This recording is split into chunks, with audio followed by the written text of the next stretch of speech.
You can lose a lot of weight. You can run until your legs bleed. You can do 1,000 crunches a day, but you still will not lose that belly. Why? Because you are fighting the wrong enemy.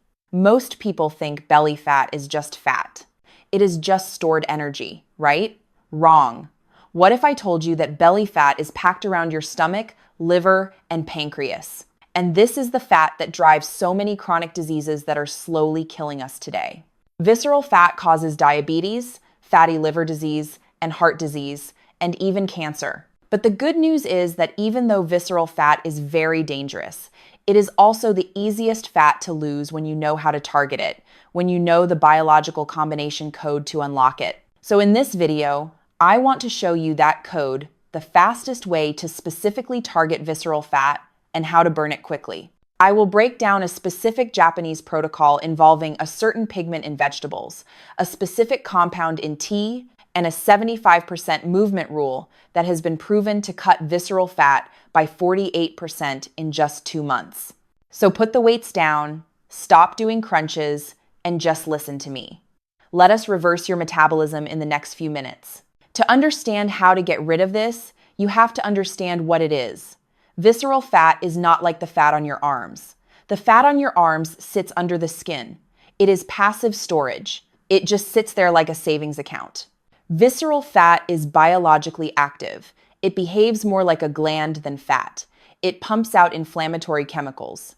It disrupts your hormones and it drives insulin resistance. Think of visceral fat like a parasite. It clings to your vital organs, your liver, your stomach, your pancreas, and it feeds your inflammation. So how do you know if you have it? Here's the symptom check. Stand up and poke your belly. If your belly is soft, squishy, and jiggly, that is mostly subcutaneous. That is vanity fat. But if your belly sticks out like you swallowed a basketball and it feels hard, stiff, tight, and protruding, that is visceral fat. That firmness is the pressure of fat pushing your stomach outward from the inside. That is your liver screaming for help. So how do we kill the parasite? We need a 3-step attack. We need to cut off its food supply, shut down its enzymes, and then burn it. Step 1 involves your diet. But I am not going to tell you to just eat vegetables. That is boring and it is not specific enough. We need to target the root cause of visceral fat. What causes it? It is often excess energy that leads to oxidative stress. Imagine your cells like a car engine. When the engine runs too hot for too long, it starts to rust. That rust is oxidative stress. Visceral fat loves that rust. It thrives on it. To kill the fat, we need to scrape off the rust. And the most powerful rust remover in the natural world comes from a specific family of compounds called carotenoids. Carotenoids are the pigments that give plants their color. They are the orange in carrots, the red in tomatoes, the dark green in spinach. Now, I found a randomized double-blind study in Japan. They took a group of people and simply increased their intake of carotenoid-rich vegetables, especially carrots and cabbage, for just 8 weeks. Carotenoids act like a shield. They neutralize free radicals, unstable molecules that damage your cells, and they actually flip a genetic switch. They turn on fat-burning genes and turn off fat-storing genes. The result was a significant reduction in visceral fat just by adding color to the diet. So things like carrots and sweet potatoes, bell peppers, spinach, and squash, you name it. If the food is beige, like bread, pasta, or crackers, it is feeding the parasite. If the food is bright orange, red, or green, it is killing it. It is that simple. Any colorful vegetable or fruit has a high chance of being very rich in certain carotenoids, and it will help you lose visceral fat. Now, after carotenoids, another special compound you need to target is cacans. And these are flavonoid polyphenols that also act like antioxidants, and they reduce inflammation. Now, my favorite way to get cacans is to drink green tea. And you hear it all the time, green tea burns fat. And it does. And it does that because it is rich in cacan. These compounds basically change the way your body handles fat, and especially visceral fat. And cacans help regulate fat in multiple different ways. So first, cacans enhance your fat oxidation and energy expenditure. Here is the mechanism, and this is really cool. Think of your fat cells as having a front door. Normally, that door is locked. Cacans help unlock it. They stimulate your nervous system to increase fat oxidation burning. But they do something else. They also inhibit an enzyme called lipase. Lipase is the enzyme that breaks down dietary fat so your body can absorb it. When you drink green tea rich in catechins, you are basically putting a guard at the door of your gut. There was another randomized trial, again double-blind, placebo-controlled, showing that drinking caffeinated green tea for 12 weeks significantly reduced visceral fat. But here's the warning, and this is where people get it wrong. You cannot just buy sugary, bottled green tea from grocery stores. That is sugar water. It will make your liver worse. You want matcha or sencha. Why? Because you are consuming the entire leaf, meaning you get a massive dose of catechin compared with a regular tea bag. And there is synergy here.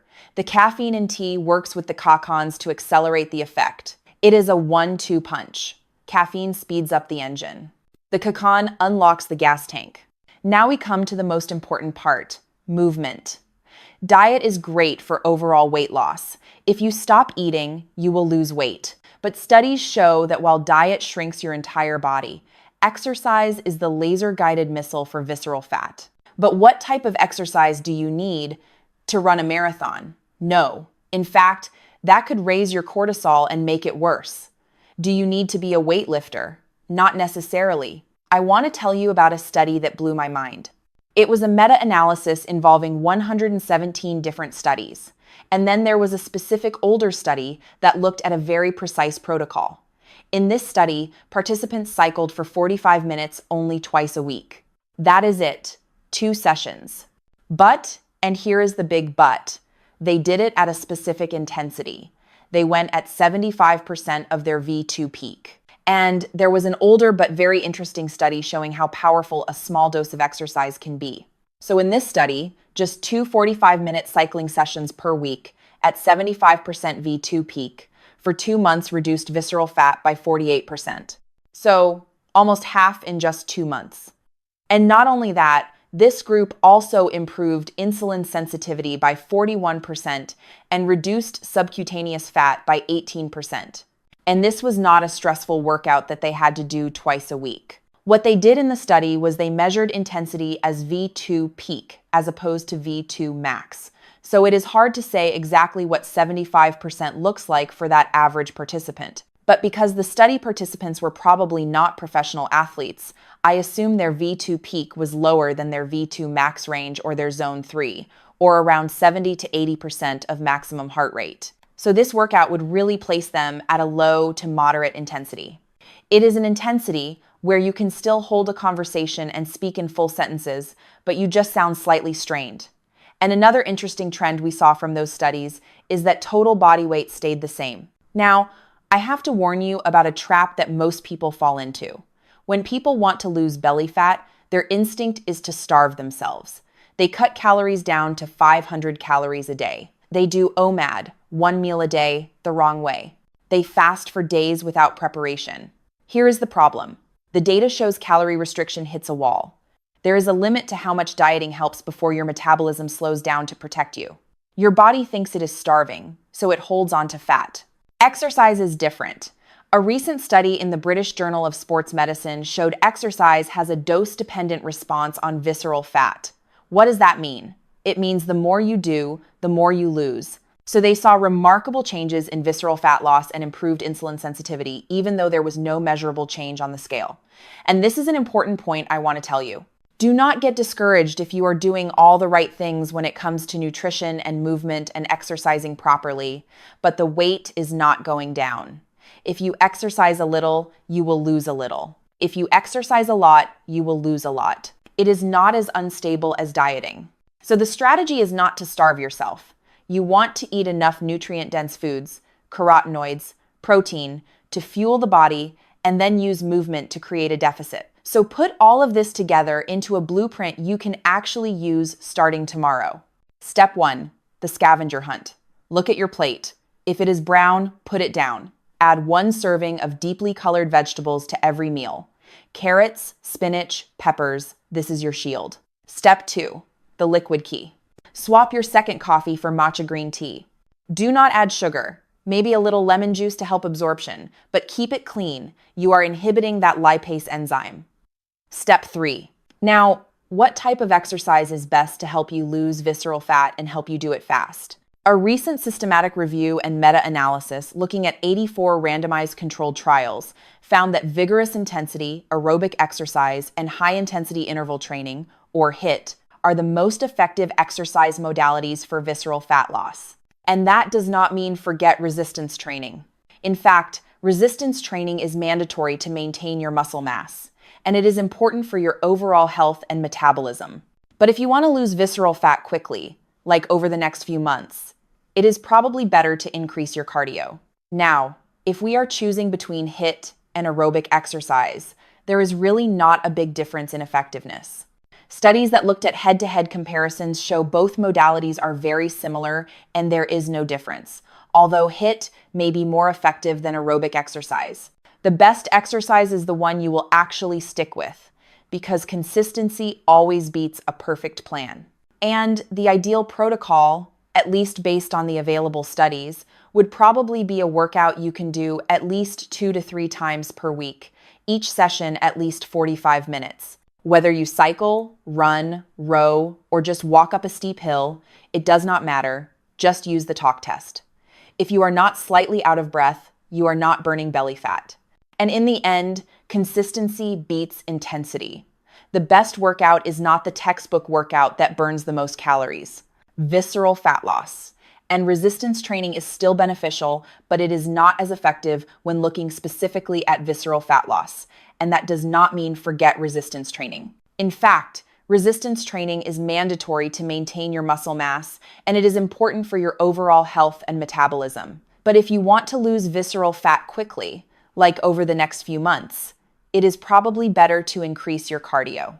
You can train in a sport you love, and what you need most is still consistency. Do not quit, just raise your heart rate. Visceral fat is very dangerous. It is the cause of most chronic diseases we face, but your body is very resilient. It wants to heal. It just needs you to give it the right signals. So you do not need to starve yourself to lose belly fat. It is actually the opposite.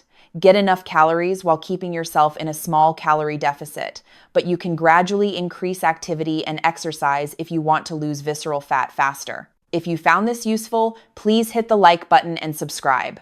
Take care of your health. Thank you for being here.